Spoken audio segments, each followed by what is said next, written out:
उपनिषद तो प्रश्न उठा कि ईशावास्योपनिषद इत्यादि जो मंत्र हैं ईशावास्यम इत्यादि इनका नाम उपनिषद क्यों है? शंकराचार्य ने कहा कर्मों में ये मंत्र विनियुक्त नहीं है। तब उन्होंने पूर्व पक्ष उठाया बहुत से ऐसे स्थल हैं जो कर्मों में विनियुक्त न होने पर भी विनियुक्त हो जाते हैं प्रकरण के बल पर। तो शंकराचार्य ने कहा एक तो विनियोजक वचन नहीं, दूसरी बात यह है कि ईशावास्यम आदि मंत्रों के माध्यम से जिस स्तर के आत्म तत्व का विज्ञान हो सकता है उस स्तर का आत्म तत्व कर्ता भोक्ता सिद्ध नहीं होता, इसीलिए इनका नाम उपनिषद है। अच्छा, एक विचित्र बात है, ऋग्वेद के 10वें मंडल में नासदी सूक्तम में 7 मंत्र हैं। सृष्टि की संरचना पर विचार करने वाले वैज्ञानिक भी उन मंत्रों पर लट्टू हैं, लेकिन उन मंत्रों का नाम उपनिषद नहीं है क्योंकि कर्मों में विनियुक्त होने के कारण क्या नासदी सूक्तम के 7 मंत्रों उपनिषद नहीं कहा गया। इसका अर्थ क्या है? अगर क्षिप्रा का लय कहाँ हो जाता है? चंबल का लय यमुना में, यमुना का लय गंगा में, गंगा का लय सागर में, विनियोग हो गया ना। तो नासदी सूक्तम के 7 मंत्र जो हैं कर्मों में विनियुक्त हो जाने के कारण उपनिषद नहीं है। ईशावास्यम इत्यादि उपनिषद हैं, कर्मों में विनियोजक वचन नहीं है। दूसरी बात है, जिस स्तर के आत्म तत्व का प्रतिपादन है उस स्तर का आत्म तत्व कर्ता भोक्ता संसारी सुखी दुखी हो ही नहीं सकता।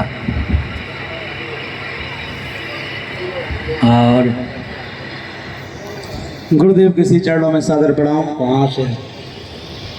कहाँ से प्रश्न हो रहा? गुरुदेव सामने। हाँ, पीछे पूछिए। गुरुदेव निवेदन था, गुरुजी जैसे मनुष्य का स्थूल शरीर की जब रचना होती है गुरुदेव, तो मन बुद्धि चित्त अहंकार गुरुदेव जन्म से ही होते हैं या जन्म के बाद इनकी शरीर में संरचना होती है? तो गुरुदेव जब ये शरीर छूट जाता है तो क्या साथ में चले जाते हैं, दूसरी शरीर के बाद पुनः मिलते हैं गुरुदेव? एक प्रश्न और था गुरुदेव। एक और था जी है नहीं है गुरुदेव। पूछ लो गुरुदेव। हिंदू पहले एक का उत्तर, हमारी बुद्धि कमज़ोर है माने तल्लीन होकर मैं उत्तर देता हूँ तो दूसरा प्रश्न क्या था भूल जाता हूँ। क्या पूछा था पहला प्रश्न? पहले ही मैंने कहा पुर्यष्टक सहित जीव कला का ही तो देहांतर में प्रवेश होता। सुनो, ध्यानपूर्वक सुनो। देह त्याग के अव्यवहित पूर्वक क्षण में, देह त्याग के अव्यवहित पूर्वक क्षण में, इसके लिए भागवत में किन शब्दों का प्रयोग है? तीर्ण जलोका न्याय, पाद विन्यासन न्याय। देह त्याग के अव्यवहित पूर्वक क्षण में, जैसे एक पदाधिकारी अभी कहीं थे तो ये दिल्ली में एक डॉक्टर के पास पहुँचे। वो डॉक्टर पहले सुनने के लिए भी आए थे, तो उन्होंने कहा अगर पूरी का जलवायु आपका अनुकूल ना हो तो ट्रांसफ़र करवा लीजिए अपना। आपका अनुकूल पूरी के जलवायु ना हो तो अपना ट्रांसफ़र करवा लीजिए। हम चुपचाप सुनते रहे। सुनिए, प्रेम जलवोका न्याय। जलूका माने जोंक, जोंक के 2 भेद हैं जलूका। एक जल में रहने वाली जलूका जो व्यक्ति के खून चूस ले, एक तिनके के समान पतले शरीर वाली जलूका तो पृथ्वी पर अपने शरीर के अग्रिम भाव को आगे टेक करके फिर यूँ ये वहाँ पकड़ लिया, फिर इसको छोड़ा, वहाँ पकड़ लिया। पाद विन्यासन न्याय। हमारे आपके कितने पाँव हैं? 2। प्रायः वृंदावन की बात दूसरी है, गोपी बाबापन। स्त्रियां जो होती हैं मातृशक्ति वो बायां पाँव पहले उठाती, पुरुष जो होते हैं दाहिना पाँव अपने आप पहले उठता है। पाद विन्यासन न्याय, स्वप्न प्रबोधन न्याय, 3 न्याय का वर्णन है। इसी प्रकार से भाव राज्य में अगर जीवन मुक्त कोई नहीं है, उत्क्रमण होना है, पुनर्भव होना है, तो देह त्याग के अव्यवहित क्षण में संक्रमण काल कहते हैं उसका नाम। संक्रमण काल में क्या होता है, अग्रिम शरीर को प्रदान करने वाला प्रारब्ध उद्बुद्ध हो जाता है। भाव राज्य में उस प्रारब्ध के अनुकूल हमको शरीर प्राप्त हो जाता है, उसी में सर्वतोभावेन अभिनिवेश हो जाता है। जैसे स्वप्नावस्था में स्वप्नगत जो शरीर होता है उसमें हमारा अभिनिवेश हो जाता है, तादात्म्य हो जाता है, वैसे ही देह त्याग के अव्यवहित पूर्वक क्षण में अग्रिम शरीर भाव राज्य में प्राप्त होता है।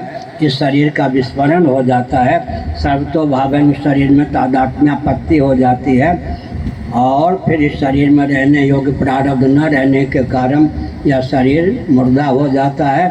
उस भाव राज्य के शरीर से ही व्यक्ति नरक में जाता है, स्वर्ग में जाता है, वैकुंठ में जाता है। अगर उसका जन्म होना है, पुनर्जन्म होना है, तो उपनिषदों में पंचाग्नि विद्या का वर्णन है। मान लो कोई स्वर्ग में है व्यक्ति, क्षीणे पुण्य मर्त्य लोकम विशंति, जैसे हवाई जहाज से यात्रा ये बहुत करते होंगे, हवाई जहाज से यात्रा करें। अब आपका यान नागपुर पहुंचने वाला है, दिल्ली, कमर को कस लीजिए, यात्रा आपकी पूर्ण होने वाली है। ऐसे ही मर्त्य लोक से बदायूं जिला से आया हुआ एक बदमाश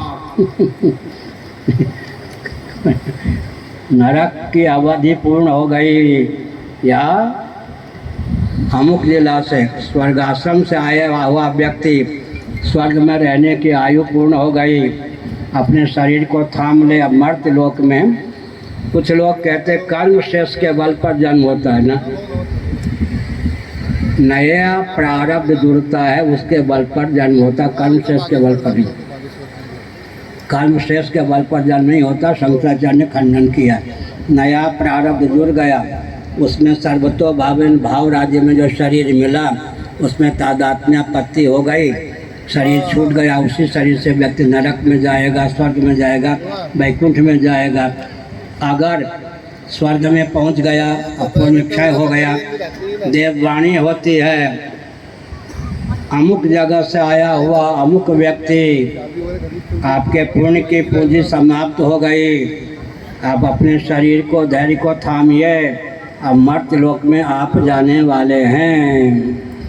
पृथ्वी प्रधान शरीर में भी कोई शोकप्तर संवाद मिल जाए तो पसीना से शरीर तरबतर हो जाता है, वो तो द्रव्य सूक्ष्म विपाकात्मक दिव्य शरीर होता है। ऐसा संदेश सुनते ही भोग भोगने में, भोग्य पदार्थ के सेवन में इतने तल्लीन थे, पता ही नहीं कि अब स्वर्ग का शरीर छूटेगा, स्वर्ग में आने योग्य पुण्य की पूंजी जल गई।